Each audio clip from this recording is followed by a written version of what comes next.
I don't write it down, I will read it incorrectly. I'm like, what's his name? Ron Burgundy. Oh my God. If the script doesn't say, That's who great. put a question mark? So yes, so I write it all down. I don't, not the whole thing, but enough that I'm yeah. And if I ad lib, it goes miserable. So No, we do the same thing, so it's Yeah. fine. everyone's getting all the details of how podcasts really work. Mm-hmm.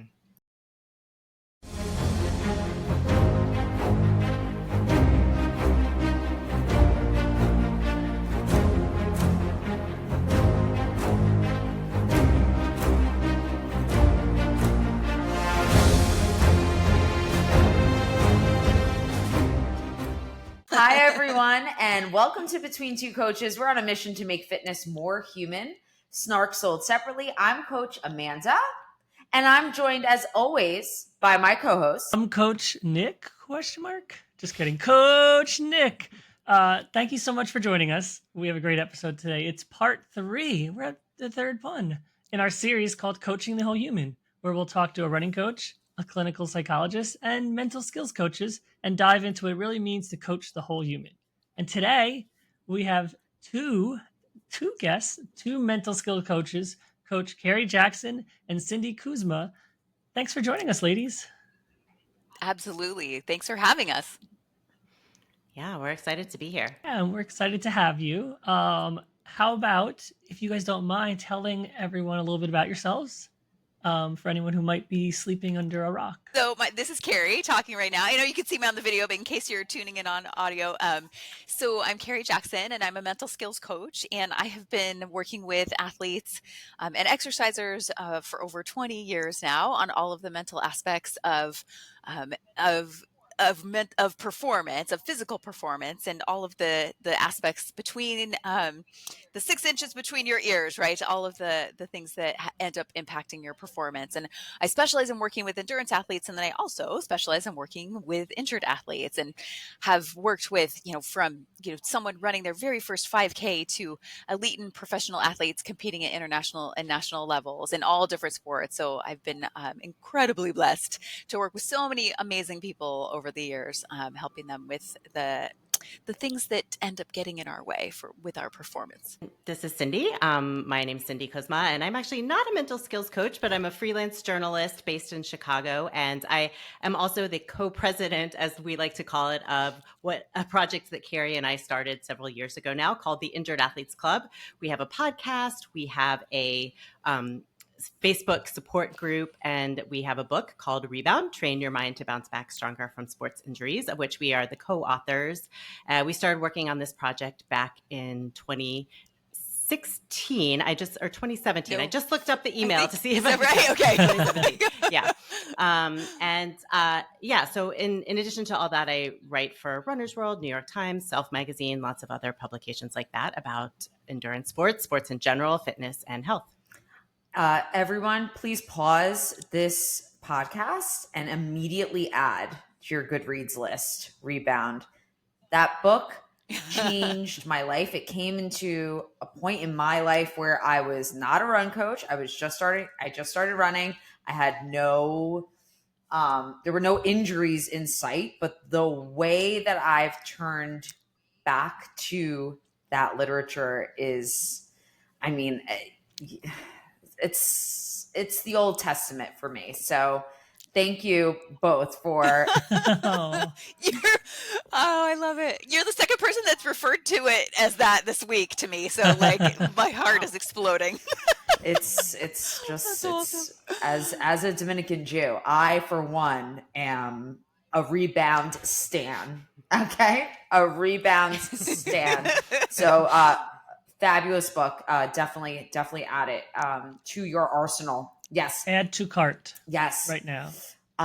So I guess we'll kick it off with just telling us a little bit more. I guess, Carrie, you had started about how a mental skills coach or mindset expert is beneficial to recreational and competitive athletes. Yeah, absolutely. It's funny because I think I think it's changing now, but like when I first started, 20 plus years ago, when I first started, it was very much the assumption that like, oh, well, that's only something that you would use if you're a professional athlete or an elite athlete, like the regular, person out there that's just doing this for their mental health and physical health. Like that's not something that you would do. It felt like such a luxury, and it is a luxury really. But what I've come to realize over the years is that, when sport is a part of your life and part of how you show up in the world is in your body and in your athletic life, and that's something that's meaningful to you, the impact of that being a part of your life is just as huge and important to the person doing their first 5K as the person that's doing their 10th 20th Ironman, or the person that's about to go to Worlds. Like it has such a tremendously important impact that really, and recognizing that although there are some stressors that may be unique to my like elite and professional athletes, what's really interesting is that a lot of the things that I work on with my athletes are the same across the board, no matter what level athlete they are. We're all human, right? Exactly. Which is why I love coaching the whole human, because we, regardless of your level, you're still human. I feel like mindset is like, it was like looked at as something that like, mental skills mindset, like is, oh, well, that's, I don't need to focus on that. Just get like more fit or get faster or like that stuff. That's the stuff I can work on. But like, I feel like at the end of the day, though, you will be better, you will be more consistent. Like the way people overcome, because it's problems, like at the end of the day, a race is problem solving, right? Like you do all the training in the world and you feel confident, and then you get to the race and something goes wrong, because it's a race and it will. And how will you adapt? And some people are really good at working through those things, and some people's plan, the second it goes out the window, they collapse, they struggle, anxiety builds up, it's all going downhill, and somehow they run 30-40 minutes slower than their goal time because of like one misstep or one thing that goes wrong. And it's not their fitness that did that, it's that they were unable to work through that thing, because training can't do it all, because endurance sports is very, very mental sport. Yeah, absolutely. It's incredible how impactful it is to work on that part of your performance. And that if you show up to the start line and you've done all your physical training, but you haven't really thought about your mental training or worked on your resilience, there's a really significant part of your performance you're leaving up to chance, because it's, when you're an endurance athlete, in terms of setbacks, it's not, I mean, any athlete, really, any sport, it's not a matter of if you're going to encounter a setback or need to adjust, it's when. And so working on resilience is such a game changer for the athletes that I work with. Yeah. Love it. I love this. I'm gonna love talking about this It's topic. so fresh. Yeah, it's important, and it's also like I'm feeling like it's really fresh for me. So I'm speaking, it's just singing to my battered soul. Yeah. So next question. And both of you can jump in on this one. What does coaching the whole human mean to you? Like, what does that, like, what in your words, what does that mean? I love how, this is Cindy, and I love how you all have articulated this in the past episodes, just remembering that people are humans in addition to athletes, and that the athletic part of their life is one part of their life, and you can't really succeed in that part of your life if you're ignoring the other parts of your life. I think when we talk about it in context of injury, the other thing that's really important is that it's coaching the whole human and coaching their whole athletic experience, including the injury experience.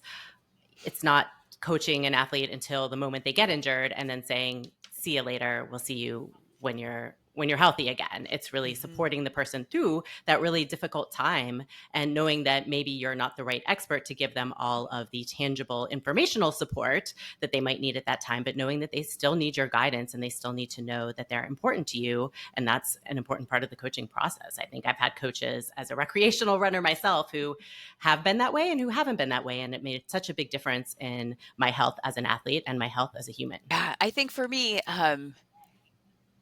I love that, Cindy, how you're talking, like putting in the context of the injured athlete, because I think that's so important. And one of the things that's part of our mission, and one of the things that I think is so critical for injured athletes, is that sometimes it almost feels like you cease to be an athlete once you're injured. That, like, and even the language that we use, you're sidelined, like, okay, hey, good luck with that, and we'll see you when you get back, right? It can feel very isolating, versus our mission of showing that, well, this is part of the athletic journey, and it's unfortunate, and we would certainly prefer to not be injured, hard, but this just happens to be where you're at on your journey right now. And that doesn't mean that you cease to be an athlete. And so that's part of that sort of human experience too, is that like, I am still very much an athlete. Now I can't do the thing that makes me feel like an athlete. And how do I handle that? How do I manage that? And for so many years, we've just really focused on the physical rehabilitation and not necessarily the mental rehabilitation. And so with my, all my athletes in general, like one of the things I'll tell them sometimes is like, your sport doesn't exist in a vacuum. Like when things are happening in other areas of your life, it impacts sport. When things are happening in your sport, it impacts life, right? Because we're a whole human. And I had this whole sort of little campaign going a few years back of like, we need to bring the humanity back into sports because it's there and we can't just ignore it because it is part of it because we are human. And so I love, like, for me, that's a really big piece is like, how does this fit into the bigger picture of who you are as a person and how does it connect to your values, and kind of really diving into the motivation of why you want to do this, of all the things you could do with your time, like what is the connection here, and staying in touch with that, because it's really easy to lose sight of that sometimes in our sports. Like when your sport starts to feel like a job, or your want to has now feels like a have to, like how do we make sure we're staying grounded in that place of that connection to its meaning in the bigger picture, right? Because it's supposed to add to the joy of your life. It's not supposed to be a stressor. It's going to be stressful, right? Like there are going to be times where you're going to be feeling it and it's going to be stressful, but overall it's supposed to add to the joy of your life. And so if it's not, then it's like this is the part that you need to look into, is that mental piece. Yeah, I think one of the things you said is like the injured athlete and how a coach can help. And I think that's like, because a lot of athletes, not only is it hard when you're injured, but their identity sometimes is I'm a runner, or sometimes I'm a fast runner. I run this time, or like, this is like what makes me feel like I exist. Right. And like, that is so hard for a lot of athletes when they can't like perform or run. And like, well, I've put so much into this and I run this time and that's who I am. And like, I feel like there's a great opportunity there for anyone involved in an athlete's life to help them. It's a great like learning opportunity to take steps away from your identity being anything, right? We're so much more than just one thing, but runners really, especially when they start, like, you get some PRs, it relatively feels, I don't want to, it sometimes feels easy when you start, and PRs do come a little easier when you're new. So then you start identifying with that because it feels good. And then you get injured, because everyone gets injured at some point. It's just going to happen. And then you lose like that part of yourself. And it's a good point for coaches who have experience or people around you to just kind of help you feel like more than injured athlete, and more of that, and like support someone through that, because they're going through something super hard and they don't even understand it. 100%. Random but not random question. You had me thinking about your population of support. Carrie, what percentage, if you know, of your athletes are recreational? That's a great question. I would say on the whole, it usually tips towards a higher percentage of recreational than That's great. professional elite. So it's probably usually, like in general, will be like around 60, it fluctuates, but it's probably in general around 60, 70, 30, 60, Okay. 40. No, that's good for our I think that what happens so naturally, and it's similar with folks who hire personal trainers, hire run coaches, is that they're like, I'm not good enough to need that Yes. individual in my, I like to call them the support squad, the hype squad. And what that tells me is that Yes. if you're listening to this and you believe that if you think you can benefit from strengthening that muscle between your ears, that brain organ. Yeah. I call it a muscle sometimes too. You got to flex that muscle. Yes. Just like your physical. That's yes. what I meant. My quadriceps aren't working right now, but my brain is. So, yes. Okay. So, you're worth, if you're listening to this, you are worth investing in this. Exactly. Yes. Yeah. I hear that a lot. Like, I'm not worthy of that, or I'm not a quote unquote real athlete, right? Like no, if this is something that's meaningful to you and you want to, and you have goals for yourself and you want to improve and you feel like you might be the piece of the puzzle that's holding you back, like you are absolutely worth getting this support. It's another source of support.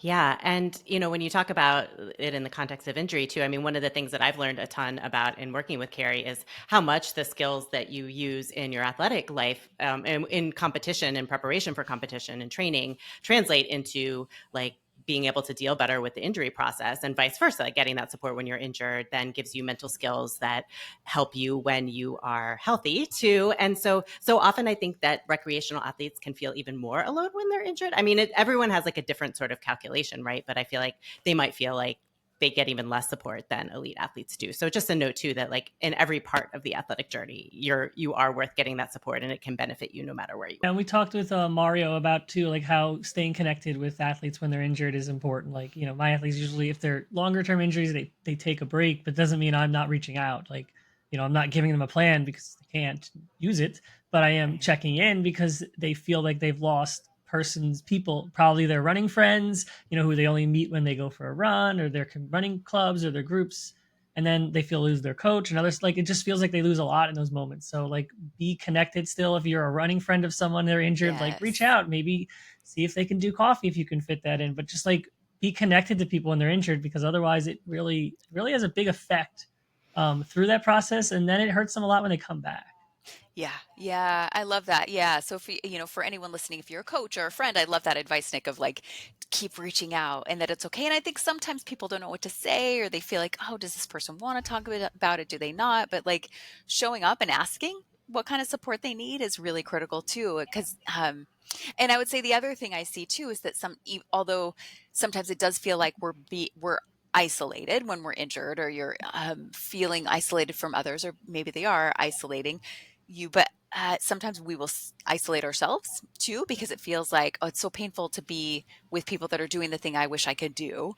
And so sometimes we'll also not reach out as the injured athlete, and that's an important part of the equation too, that it might feel vulnerable and it might feel upsetting, and then it'll feel wonderful. That's at least the feedback that I get, that we hear a lot on the podcast, on the Injured Athletes Club podcast, and also from people that I've talked to that are injured. Like, it was hard at first, and then I was so glad that I went, like, to support people in a race, or to show up to practice on that day, or sometimes they just don't even think, like, they only see these people in the context of their sport. So I'll say, hey, have you thought about reaching out and connecting, like go out for coffee or something? They're like, that didn't even dawn on me. Like, this person only exists in this world. And so to just think like it is okay to reach out and connect in other ways too. Yeah, and I think as far as coaches go, there are simple things, and it's going to depend on like your relationship to the athlete and the way like your business arrangement is set up or whatever. But I've had coaches do things like, when I got injured, like actually take my training log and delete all the runs that I was supposed to do. And that was just like a big help to me, because instead of obsessing about what I was supposed to be doing, she put in like different, some of it was like cross training exercises, some of it was like mental training or connecting with people, or like little assignments to do, right? And it shifted me into that mindset, that something that we say in the Injured Athletes Club all the time is that you're still an athlete and recovery is your sport right now. So it gave me like different goals and structures to work toward. So I think there are always things you can do as coaches to stay connected with athletes and guide them, even if they're not able to do like the running workouts that you might write for them. That's my style. I like that. I like adding little notes in there of like, do this, like check in this, like, that I would do cross training, but I've never done that. I like that a lot. I'm going to start doing that. I like that. Yeah. Sometimes I do that. I do that now. I'll add like text coach and let her know when we can speak about how you're feeling. And they're like, it's Sunday. I thought I was resting today, but now I have an assignment. That's awesome.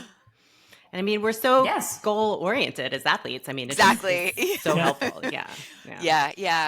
It works really well because you're goal oriented and you're used to that template, right? That makes sense to you. And so plugging it into your training plan, and like, this is what now you're doing your healing visualization, and you're rolling out, and like, and to just, sometimes we just need, and I think also the other thing is, like, people are so busy and pulled in so many directions. Sometimes they need the directive, right? They need the, like, here's what I'm doing today, and having it prescribed in that way. So very helpful. At 1 times 10 minutes text coach. Market has completed. Yeah. Get ready for a lot of texts. So we were talking about Rebound, aka the Old Testament, a little bit earlier. But it would be great if you both shared more about Rebound and why you wrote it. Yeah, I think for me, it was, I had a really interesting experience before doing my graduate studies in sports psychology. And so, um, to make a very long story short, like I graduated from my undergrad, and I thought I was going to go be a therapist, and then realized literally as I was walking across the stage that that's not what I wanted to do. And I think one of the reasons was, at that time when I was graduating from my undergrad, there was no positive psychology movement yet. And so it was very much, everything was based in treating illness versus wellness. And I had done a lot of leadership training and experiential education and outdoor education, and that was making more sense to me than sort of working in illness and that paradigm. And so, like any lost little newly graduated puppy, I I decided to move to South Lake Tahoe and just pursue my sports at that time and like figure out what's next.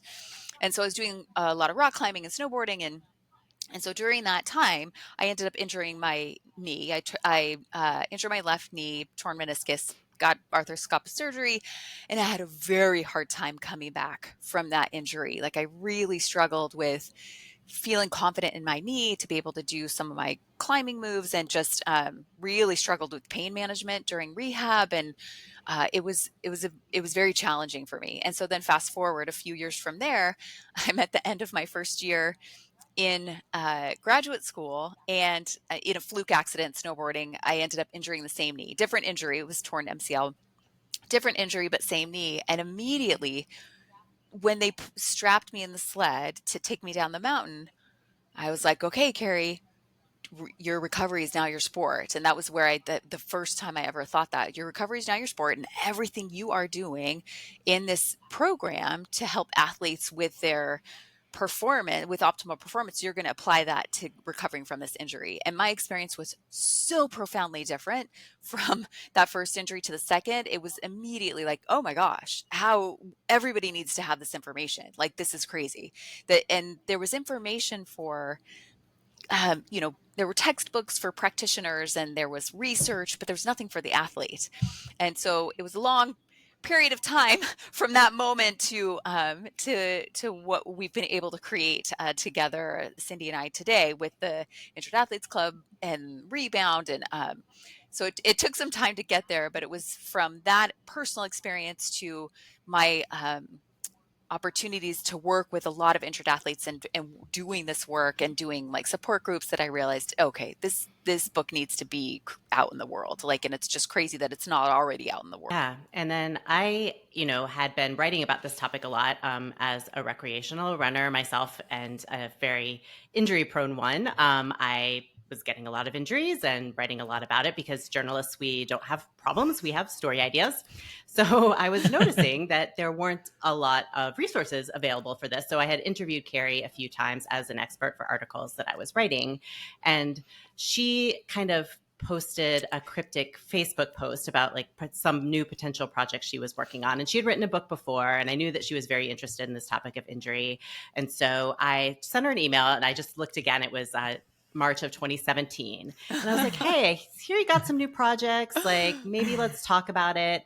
And so we got on the phone, and she mentioned that she was thinking about writing a book about this topic. And my first thought was like, oh, we should do this together, because, I think there is such a value in, Carrie has so much expertise and clinical knowledge, and also a very straightforward way of talking to athletes. I mean, she knows her stuff, but she also she talks to athletes about it every day. So she's very practical too. So she's sharing information with real humans. And I think what I brought to the project was being able to reach out to other athletes, interview them, and tell their stories. And I realized that that would probably add a lot to the book to kind of put those things together. So some people will want stories of other athletes who've been through these challenges. Some people will want the more sciencey, what's going on in your brain and how to address it. And some people will want just the practical tips, and some people will want all three. So, so we talked, and by the end of that call, Carrie mentioned that she was going on a book retreat to think about this project. And I was like, is it weird if I invite myself on her book retreat? And she said, she was thinking, is it weird if I invite her on my book retreat? So I don't remember who said it first, but we ended up meeting up in person and kind of writing an outline for what would become Rebound. And, same thing as Carrie mentioned, like I was going through this myself and realizing there just wasn't the support, but there was something that could be done about it. And that I wanted that information to be out there for people. Yeah. I love that story. It sounds like a lot like how I made Amanda. Oh, that's great. And similar to Cindy, I let Nick know. So like you let Carrie know, like, yeah, this is a little cryptic. Like I'm guessing this isn't the first time that Carrie had heard of that you thought that. I just straight up, you have? We've talked about it. Yeah, we've talked about our origin story because it's so fun. It's just it's such a great amazing. origin story. And thank God she asked like, "Hey, what would you think about writing it together?" Because I was like, didn't even dawn on me. And she taught me how impactful it is to have the stories, because I'm just like, get to the meat. Like I just want to read, like, the stories just get in the way, and then I've come to realize like there's actually people that's their favorite part of the book, and so it was really beautiful. She did such an incredible job of like taking the content and weaving it into the stories of the athletes. So it's just like I'm very lucky that. Right. And it sounds like you guys lucked out too with your cryptic messaging and collaboration. It was more of like just nonstop DMs until I broke her down. And that's what built me back up. I was like, I said, you're not going to stop harassing me via DM until I become your podcast host. And Nick was like, yeah, that's right. That's how I got my wife to date me. That's how I do it. It's a good strategy, apparently. It's all the 10x1 texts and DMs, right? That workout you've repeated over and over. That's right. Effective. I got. So and I see that Carrie and Cindy, you guys got each other too. I guess let's talk a little bit about when you first start working with one of your clients or one of your athletes, Carrie. What are the questions that you're asking? Or even Cindy, when you were interviewing folks for the stories, what are some areas you're focusing on? For me, like when I'm first working with an athlete, and it's, a lot of it is I'm just asking so many questions to kind of get a really good idea of like, who is this person and what are some of the things what are their goals and what are some of the things that are getting in the way. And so that's kind of like my main pieces that I'm looking at. And then looking at also like, are there times where they are feeling the way they want to feel or performing the way they want to feel, and then times when they aren't, and what is the difference between those two times? Like it's in some ways I'm like, I think of it as like each person that I get to work with is its own unique puzzle, and I'm trying to figure out how these pieces fit together. And although there's a lot of things that are similar between my athletes, like everybody is very unique in terms of like the strategy that's going to speak to them, and the thing that's going to like light the light bulb in their mind might be a little bit different. So that's where it's like, ooh, okay, let me try this puzzle piece didn't fit, but let me try this one. And it's like, that's it. Okay. So it's, a lot of it in the very beginning is just like, getting to know them as a person, and what their sport means to them, and where they'd like to go and where they are now, and what's the gap and how can I help them bridge that gap. And when I was interviewing people for the book, it's kind of looking for those moments, those inflection points when people had that realization that they could shift their mindset, and like, what was the thing that got them from point A to point B? And then looking at that, okay, whether some of these people were actually people that Carrie had worked with before, and some of them were just athletes Carrie hadn't worked with before. But I think that's what, where combining someone's expertise like Carrie, and also like, if you're an athlete who wants to make progress in this area, whether you're injured or whether you're working on another area, like looking at what other athletes have done and thinking about how they've been able to do it and studying kind of how they made those shifts can help you determine which of those puzzle pieces will work for you too, if that makes sense. I think it's a, you're learning a lot early on with anyone. And so like you're creating a relationship, and you have to learn sort of what because, in the beginning, every athlete always tells me, I don't need a lot of help on the mental side. I just need a plan. And I'm like, okay, yeah. And like, that lasts for a little bit. And then the first hurdle comes and all that stuff comes out, and it's fine. I never judge because I've been this way. I've been through it, but it's just like, okay, well, we're going to learn what caused you things. Everyone has a different thing, right? That's like causing them to struggle with, or some barrier, some trigger that they've dealt with in athletics. And so you just learn it over time. But once you do, it makes it easier to kind of then focus. And then more things come up, obviously. Cool. All right. So switching gears a little bit. So one of the best things I did to break through in endurance sports was to truly take the pressure off myself in training. And so I used the mantra: "Workouts are about gaining fitness, not proving it." And it instantly made me feel so much more at ease. So, do you guys have some great mantras you pass along to athletes or even yourselves, kind of help you have less pressure or enjoy the process more? All right, I'm waiting for Cindy to go first. Okay. That's a great mantra. I love that. And I love know. that taking the pressure off of yourself in that way. That has definitely been really helpful for me.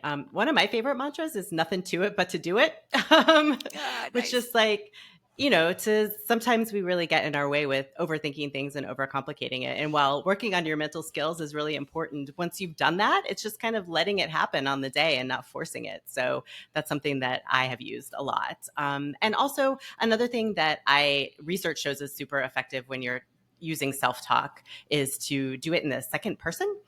So say you instead of I sometimes, so one of the things I like to tell myself is you do hard things, which is just like a reminder that it's not aspirational. It's just like you have done hard things in the past. You are doing something that's hard now, and you can continue to do this thing. So that's been really helpful for me too, and something I share with people. I have so many mantras. I think that was part of why I was like stunned, like, oh my God, where do I start? So for me, like, it kind of depends, right? Like on what the scenario is or what the situation, but some of my go-tos that I use personally and recommend to some of my athletes. Because really, like when I'm working on mantras with my athletes, one of the things that we know about them is the ones that are more personally meaningful are the ones that are going to be more impactful. So when I Yeah. work on that with athletes, we're talking about like you want to have a visceral reaction when you say it. So it's not just something you're not just like checking the box. Okay, I said my mantra, but like you want to feel it.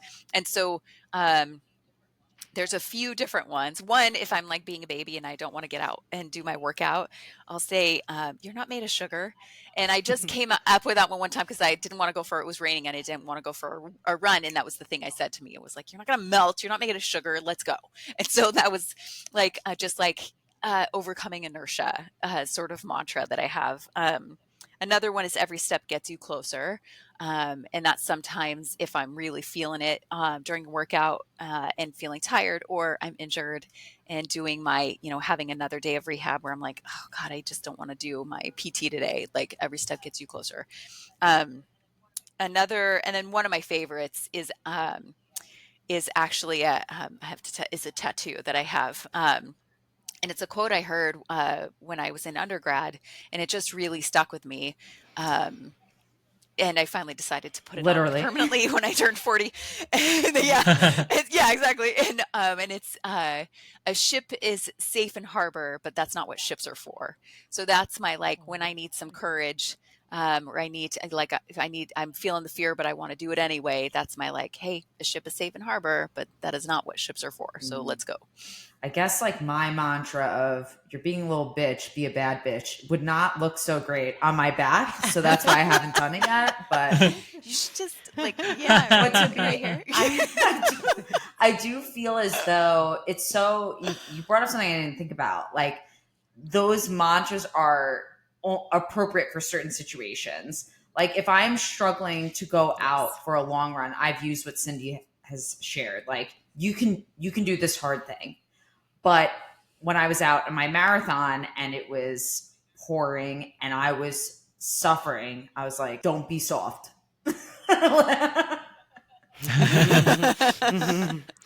Let's go, girl. And that's what I needed to hear. So it's important to know yourself as well. Yes. Yeah, and I like the point about like a visceral reaction. Like, you can't just be in the middle of a workout, pull out your phone and Google best mantras and then just start reading off like them and being like, oh, does this one work for me? Does this? No, like, so it has like, it's great that mantras exist and they're written everywhere, but like, what meaning does it have for you in the moment that you need it? That's more important than just a bunch of words that you read on the internet. Yeah, and I think they can always change over time too, and in different like some athletes I know have different ones for different races and different training cycles, and it might mean something about to them based on where they are in their lives right now too. I think it's always, I mean, if you kind of take a curious mindset about what mantras might work for you and try them out in training and see how they feel. I think that's something that is like an exciting kind of mental skills project you can work on. Like I sent all my athletes before Chicago, clear eyes, full hearts, can't lose. And some of them were like telling me they were reciting it back mid-race. I had no reason to say it other than just that I was like remembering Friday Night Lights, and I was like, oh, that quote's fun. I'll just send it to everyone for no reason. You're such a good coach, Nick. I've never once said that. I've never, but I similar to Nick, like, and it just goes to show you like what our styles are as coaches and like what people need to hear. Because this weekend I wrote to my athlete, you know who the fuck you are. And that was what she needed to hear. But I also like that Friday Night Lights look. That also is a good one. It's a good one for me. I'm gonna adopt her. So speaking of coaches, in your experience, and maybe run coaches, endurance coaches, personal trainers, what can we do to help our athletes from a mindset perspective? I think part of it is just bringing it into the conversation. So just the fact that as coaches, if you're talking about like, this is also, it's just like, there's all these different pieces, especially with you're an endurance athlete, right? There's all these different pieces that need to come together in order to have a phenomenal performance on the day of, right? Like it's your strength and conditioning, it's your mental training, it's your nutrition, it's, your hydration, like all these different pieces. So it's just another, I think about it often as like they're different spokes in the wheel, right? And if your wheel is going to roll true, right? So like if you don't have any wheel wobble and your wheel is true, you have to have equal tension on all of the spokes. So do you have equal tension on the spoke? Like, are you talking about mental skills as part of the equation? So that, to me, that in and of itself is a really significant piece. I think the other thing sometimes is that people don't necessarily know, like, they know how to give someone their physical training. They don't necessarily know, like, well, what would I give someone for the mental training? Like, what is the tool, or we don't always think of something like focus or confidence or goal setting or motivation as skills. It's like you either have it or you don't, or I don't know, you just like suck it up. I don't know what to tell you, right? Like, but there are things that you can do to work on those skills and improve those skills, like improve your resilience and your confidence and all of those things. So looking for like, what could I give them as part of their training to work on a mental skill that I've identified that they might need strengthening, and just having the conversation around that and normalizing that as this is part of the package. It's part of being an athlete, is this mental piece too. And I just want to give Coach Carrie a plug here too, because in addition to Rebound, she has another book called On Top of Your Game that is a more general mental skills book that's an excellent resource for athletes. And she has a great newsletter of her own and social media, et cetera, where she's sharing a lot of these mental training tips. So, including that in kind of your arsenal of resources that you share with athletes as a coach can be really helpful too, referring them to those kinds of Yeah, I like that. Add to cart. Also, and then subscribe. No, I think it's great. I think, one of the things we talk about, or I talk about a lot, is like helping athletes have kind of some perspective of their journey, right? I think it's very easy to just get lost in the sauce in the moment.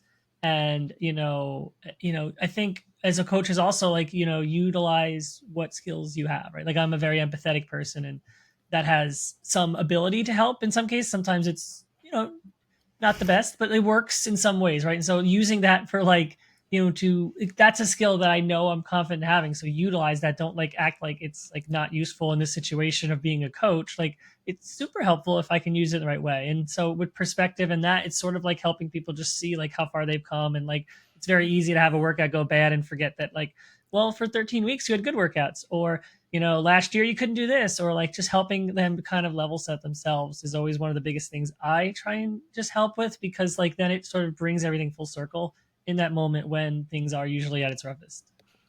You are very good at that, Nick. Yeah, absolutely. Samantha, you're welcome. Keep it on this injuries world. So injuries are a huge area, I think, where mindset, and we talked a little earlier about this, but where mindset seems to affect runners either while they're dealing with one or returning back after a setback. So how can, I like to say, all parties involved, whether it's a physical therapist or coach or a mental skills coach or friend? How can we all help support athletes better through them? That's such a good question. I think again, it's also having the conversation and being okay talking about it. And even if you don't know what to say, sometimes just saying that, like, I just like, I'm really thinking about you and I'm just struggling to know what to say in this moment. Like, even that is something that can be powerful to hear.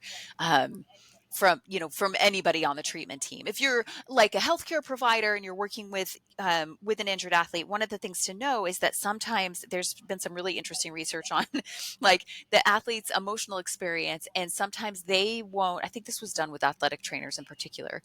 Like they won't decide how they feel about their injury until they walk into that office and see the look on the athletic trainer's face or the look on the physical therapist's face, like to let them know how they should feel in that moment. So really just understanding the impact that you have and that you do have a role in the mental emotional sort of recovery of this athlete at the same time. But sometimes one of the biggest stressors for an injured athlete is when the kind of support that they need in that moment isn't the support that's being offered. But the athlete doesn't always know that that's what's happening in that moment. So as an example we like to use is, you're going into your doctor's office and your healthcare providers are very much trained to give you informational advice. And in that moment, you might be needing some emotional support. And when you're in a space where you need emotional support, you're getting informational support, suddenly you're feeling irritated and upset, and you're not even listening to your doctor, and you're not even sure why. Oftentimes that's the discrepancy, is that like, oh, in that moment, what they really need is, I know you're scared and I know that this is devastating, but we're going to figure this out together. Like, yeah, it's like suddenly the water came out of your ears and you can hear again because your need got met for the kind of support that you need. So having conversations with your athletes around support and helping them understand that there are different types of support, and helping them to learn how to identify what kind of support do I need in this moment, and providers recognize, including coaches, recognizing, you know, that maybe there is a different type of support that this person needs right now in this moment. And am I the person to do that, or can I help them find that resource? Just like, sorry, Yeah, Cindy. we have I'm it. sorry. Sorry. No, Cindy, go. We have in Rebound really helpful. I think Coach Carrie came up with this, like the 4 types of support that you need. Or I don't know if you came up with it or you helped us put it into a structure. Yes. Right. Probably you didn't invent it. But there's tangible support, which is like, carrying stuff when you're on crutches or driving you to PT. Informational support, which is like what you're generally getting from your healthcare providers about what your injury is and what your recovery process is going to look like. Motivational support, so like someone to cheer you on. So I think this is where coaches can be a big help in kind of keeping people motivated to do their rehab, to believe they're still an athlete. And then there's emotional support, which is just like someone to hug you or tell you it's going to be okay, or like tend to that part of you. Those are like similar but different. And I think for everyone, the athlete and everyone else in their orbit, to understand those 4 types of support and to know that an athlete needs all of those, and no one person is going to be able to give them all, but to just have an awareness of those are all the things that you need or they need, and figuring out, like Carrie said, where to plug into that or how to help them find the resources if you're not the person to provide that particular kind of support, could just be really helpful. So yeah. I'm just imagining this dream world where we are in a shared facility, a clinic. Maybe it's in the Upper West Side of Manhattan, so I don't have to commute. And we have run coaches there, right? We have Nick and I there. We have a personal trainer there. We have Carrie and Cindy there. Like, everyone's in the same clinic. A physical therapist, Yeah. and a sports dietitian, right? And everyone's interacting with each other. Yeah. And there's no reliance on a single provider as you're sharing. And it's also not all of us, and I'm thinking about my physical therapist, who also happens to be my friend, Dr. Victoria Seckley, and Train Smart, Run Strong. She's really good at the mental side of injury. And yet, as we know, there are some physical therapists who are not as strong at that. And in every profession, right? So I wish we had this little clinic that we can all Yeah, live happy yeah. and joyous and free, Should be a and, building, right? and all the athletes could come and we can take care of the whole human. Yeah. Have a team. Yeah, Do you want to right? get us some space, Amanda, in New York I City? too have had that Yeah. dream. I am okay with Oh. Manhattan. All right. So All right, there so we go. far so good. I guess Cindy and I are moving. Yeah. I'll just be writing about it. I don't know what I can really add to this clinic, but I mean, I think there are some places I've heard of They're some starting places to, where they right? are doing these kinds of things, and they are having both a sports psychologist or a clinical psychologist and a mental skills coach. Because, you know, as we've kind of been talking, I know you had a clinical psychologist on earlier, and then a sports psychologist is yet another thing. Those are all like slightly different things that all, again, provide nuanced, different little pieces of the support too. So having all of those, let's have all of those Yeah. in our dream clinic. I think one of the things I heard about those 4 areas, like, you know, it's also expectation management from the athlete, right? Like Mhm. when you go to your doctor, they're going to say, hey, here's like they're also like, depending if you're going through insurance or some other way, right? But like if let's just say you're going through insurance to your doctor, like they're going to say what it is, and they're going to probably tell you not to run. And they're probably going to say some form of like, don't run for a long time. And that sounds terrible, but they're just giving you information because they're literally either your PCP or an orthopedic doctor that you've seen maybe more than once in most cases in runners, maybe 40 times. Like, but so like they're just giving you information. So when you want that emotional support, like insurance, first off, only let them give you that. They could get rid of it, but like It's not they're billing. not. Yeah. It's But not for sure. And so like they're not going to do that. But like then okay, now I have the information. How am I going to get these other areas met in my life? Who else is on my team, and like who will help me do that other than just like lashing out that your doctor said I can't run for a year or should never run again, which maybe they shouldn't say either, but they're the informational piece of the puzzle. And so like they're just acting from that area of the information they're given and how they should tell you to respond. Yes, yeah. Mhm. Yeah, and it doesn't, and Yeah. if they're not giving you that other support, it doesn't mean that they don't care. That they're very much trained, and this is their job, is to give this kind of support. And so it is someone really special, to Amanda's point, that gets both, right? That Mhm. like, yeah, but that there's a role there also. And then sometimes it's the opposite, right? Like sometimes you're like, I don't need a hug, I need information. Like, Yeah. can you tell me what to do next? Because I'm feeling lost and I would like to get back out there. So it's, you know, it's just recognizing that that's sometimes a stressor for athletes. So I guess as we're coming down in our final questions, one of the things that we find with our athletes is this drive, right, that we were talking about earlier, from that to chase big goals, but also in the same breath, they have a hard time giving themselves grace. So how do we help our athletes and each other through this? Big thing that I think is sometimes part of like a missing piece in the puzzle with that, right? Because we are, like, as athletes, well, and culturally too, right? We're very goal driven. Like, so it's we like working towards something big. And sometimes when we hit a setback where it's not going the way that we thought that it would, we can be very hard on ourselves, right? We're harder on ourselves than we are on anyone else. And oftentimes the things we say to ourselves, we would never say to anybody else.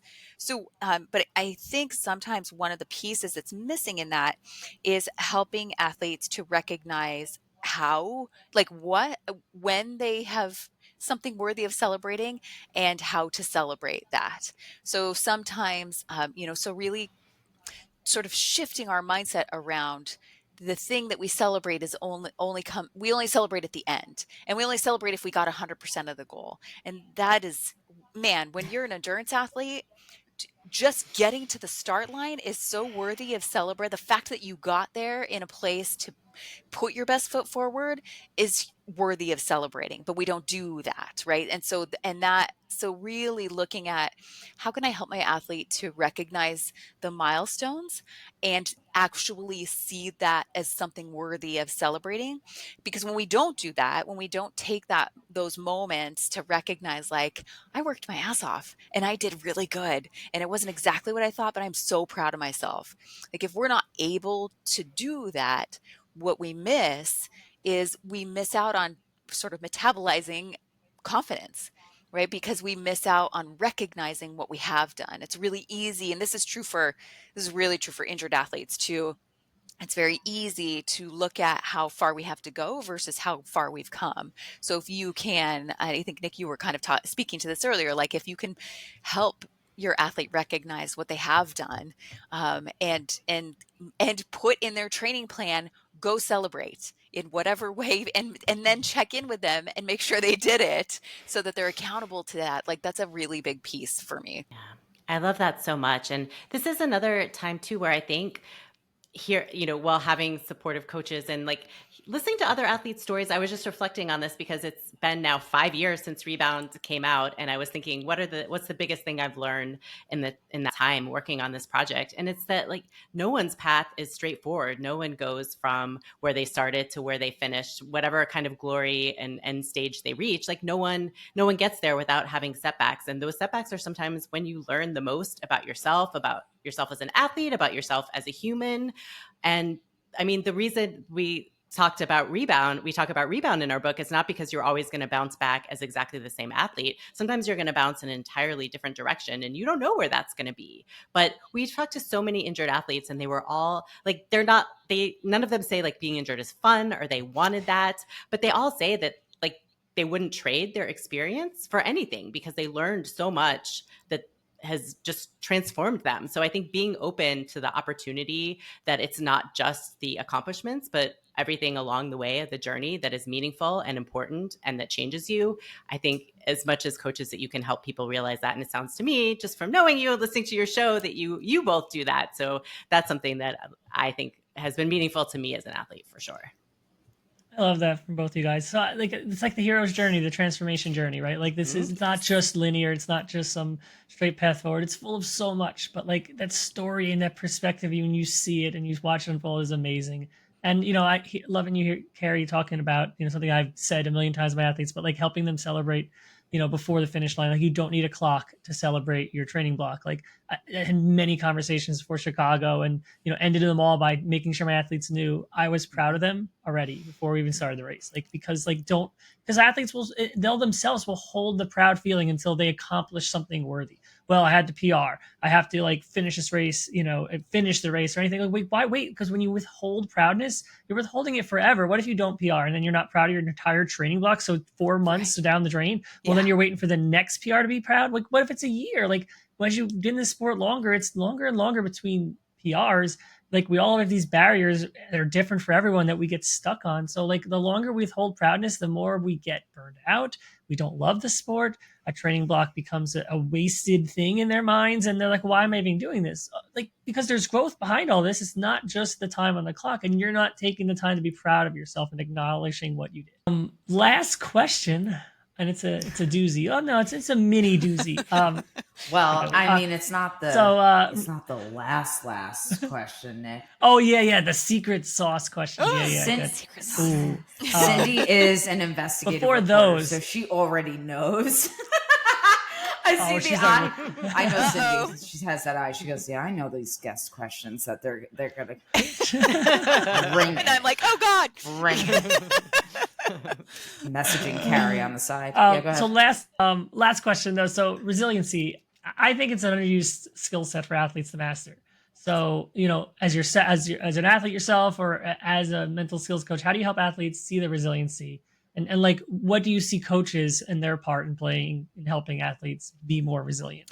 Yeah, it's actually a really significant part of my work. And what I've come to learn over the years is that, even though a lot of athletes will come to me because they're experiencing performance anxiety, they want to feel more confident. What I've come to learn is that confidence is nothing without resilience, and that has become a pretty significant touchstone of the work that I do, especially with my injured athletes. So and even in the book, like, one of the concepts that we talk about is the personality construct of hardiness, which is basically the personality trait of resilience. And every single tool that we have in the book is very much geared towards building hardiness, which is meaning building resilience. So for me, that is very significant, and something that, because again, it's not a matter of if you hit a setback, it's when. So why wouldn't we spend time working on the skill of resilience because of that fact, that it's worth working on that. It's because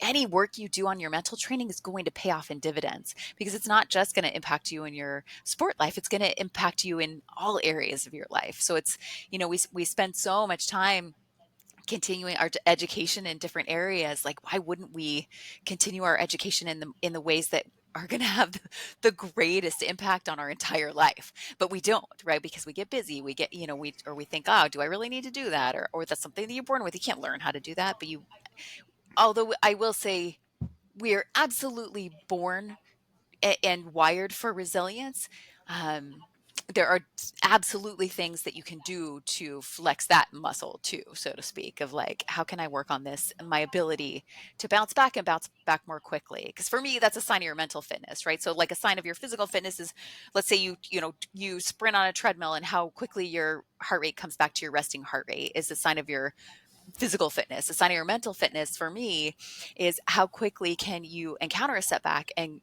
adapt and adjust. So and that has everything to do with resilience. And I'll add that what I've learned from working on this, what I've learned from Coach Carrie, is that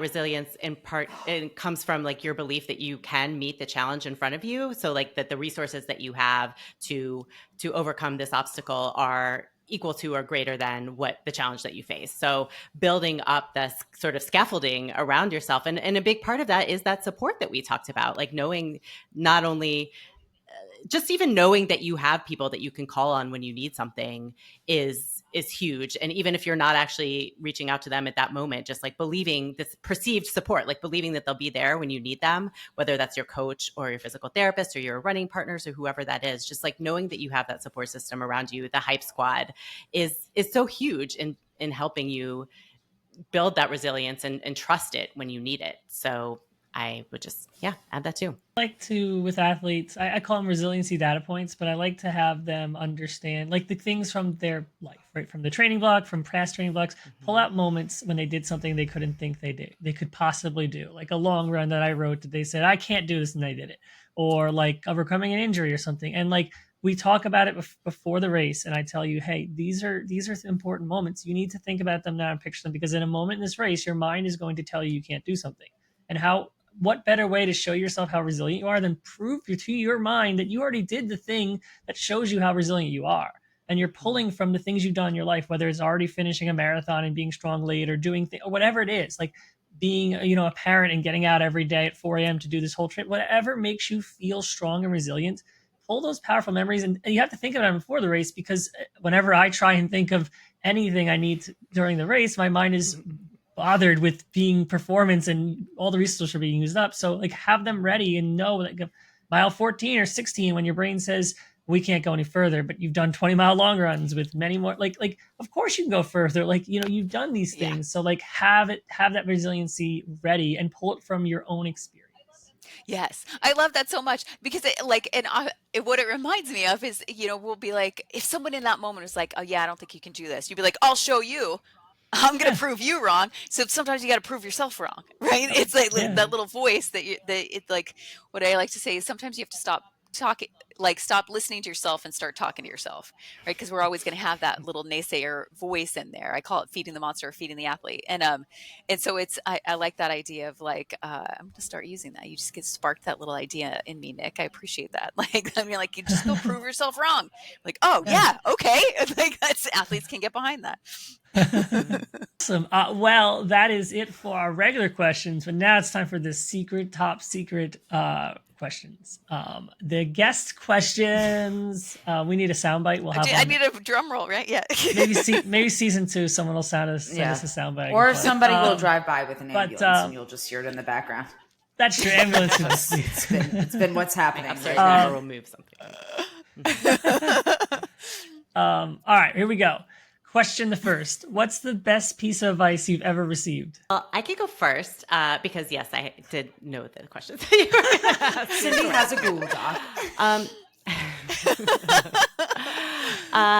So I keep saying this, but I have learned so much from Carrie and working on this project. And I think similar to kind of something that she just mentioned, paying attention to the way that you talk to yourself and also paying attention to the way that you tell your story to someone else is incredibly important. And in the context of injury, you know, this can happen where when you're injured, people are going to ask you about it. And like, you get to decide what you say in response and think about how that makes you feel. So Carrie has taught me also the word prefer, which is a huge one. So for instance, if I'm injured and someone says, how's it going? I say, well, you know, I'd really prefer not to be injured, but I'm working on my strength every day and I believe I'm going to come back stronger, or something like that. It's just like, think about those words and choose ones that like make you feel empowered and good. I mean, obviously, you know, again, there's a time for seeking emotional support and crying with people, and that's fine too. But just, you know, as you go about your day, think about the way who you're telling your story to and the words that you're using to express that to people. I have so many. Maybe I'll share one that was like directly in the context of like the creation of Rebound of the book. So, and I won't share the whole story, but something happened where I was a part of a project that was going to have that I was hoping would have a really significant impact on injured athletes in the collegiate setting, and at some point when we all get together over a cocktail, I'll tell you the whole story. But in the meantime, it fell apart and it was very crushing and very upsetting. And a colleague of mine said, you know what, that's not something you want to be a part of anymore because of what had gone down. And that does not mean that you can't still have a really big impact in the world of injury. And I was like, you know what? You are absolutely right. Like, just because this, like, I put all my eggs in this basket and this was going to be a really big deal. Like, just because that fell apart doesn't mean that I can't still have an impact. And so that, you know, thank goodness she said that, because that was a big catalyst for like, okay, it's time to write this book. I love both those stories. Those are good. I love the speaking how you speak to yourself. It's so important because we're always so mean. Like, we're just nonchalantly mean. Like, oh, I screwed up today. I did everything wrong. And it's like, you probably did like the most least screw up possible, but you just throw the word out there and you don't realize like how it's going to make you feel the more times you say it over and over to someone else, because you're going to tell that story again. And you're just like destroying yourself every single time. And like, you could just choose different words. So yeah, I love all that. All right. Question number 2.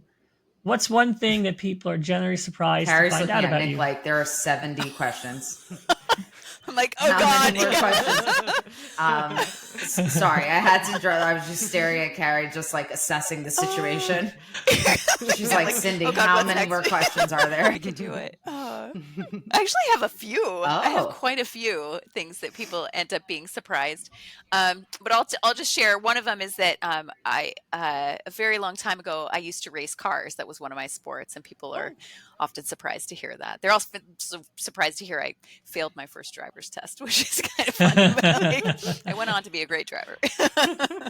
I feel like there's a lot of things that people don't know about me. So even though I knew this question, I was stumped. She on has the a answer. list of 12. I'll say that that I'm an only child, and sometimes people find it surprising. So, yeah. Cool. Love those. All right. Question number 3.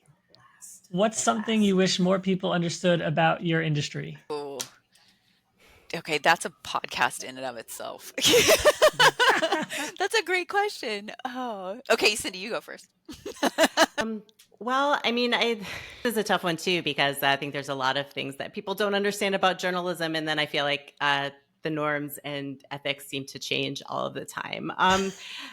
Generally, like, there are norms and ethics to journalism, and I wish people understood that more, and that generally there is like some kind of separation when it comes to like your relationship with your sources. Although, again, there are journalists proving me wrong on that all the time.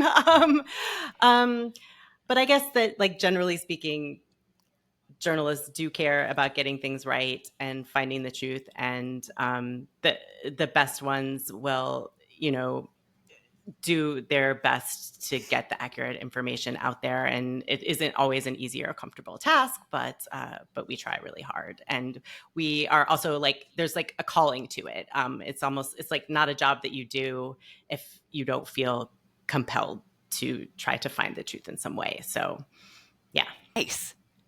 Oh my gosh. there's a couple that immediately come to mind. One is just like understanding that it is a very like it is like sports psychology is a field of study with a incredible amount of research that has been done over, I mean, the very first research study that was ever done was in the late 1800s on performance. So it's like this is a field of study, and there are people that are trained to do it and there are people that aren't. And so to just really, kind of think about where you're finding your mindset coach, and make sure that they're qualified to do that, because if you don't know some of those things, there's just a potential for doing harm. And so just make sure that the person that you're working with is someone that you really connect with, and make sure that they have the credentials to do what they're telling you that they can do. And I think the other one that we talked about earlier that I love is this whole human piece, and that, like, working with a mental skills coach or a sports psychologist, it's not just for people that are broken. It's and kind of, we've seen, I think a big part of this is some of the athletes being so open with talking about mental health, that like it's definitely changed in the 20 years that I've done it. The stigma around, both the stigma and the understanding of what mental skills coaching is, man, it's so exciting and so incredible to see that shift. But there is still very much a stigma in a lot of places. And so just knowing, like, it's not just for you if you're broken. It doesn't mean that there's something wrong with you. And it's another spoke in the wheel, right? It's another source of support. And you don't have, like, it's for anyone and everyone. It's not just for elite athletes. You don't have to be deserving or worthy. Just the fact that you're human and you're in this very challenging world means that you are worthy of getting support. And so it's, I invite you to, like, it is okay to do that for yourself. Those responses. I'm ready for more. Well, there's Secret only eight- questions there's only now. eight more, Back. so- You guys are elite, iconic. 12 out of 10. Oh my gosh. Thank you both so much for coming on the podcast and Thank you. concluding this series with us. And if folks want to find both of you and connect with you, we'll start with Cindy. What's the best way that people can connect with you? I have my own website. That's cindykuzma.com. And I'm also on Instagram and LinkedIn and Threads and whatever Twitter is now, although I'm not super active on all of those, but you can pretty much find me, and you can find my work in a lot of the publications I mentioned. And we do have a joint website for Injured Athletes Club too. So injuredathletesclub.com will link you to Rebound, to our Facebook support group, to podcast, to all of the work that we do for injured athletes. So yes, and you can find me. My website is carriejackson.com, and on Instagram I'm at Feed the Athlete, and I might be doing TikTok. So I think you can find me there now. I recently started that too. So we're gonna form a support group. That would be great. It's a different kind of club. It's not the Injured Athletes Club. It's a different kind of club there. Yes, that sounds great. Can we have social media consultants at our clinic too? Because that would be helpful. Great. That's a fact. Well, thank you both again for joining us. And we hope everyone listening enjoyed this episode, and reach out to Nick and I individually at any time. You know where to find us. Otherwise, you can send us a note at betweentwocoaches@gmail.com. And we will see you all next time.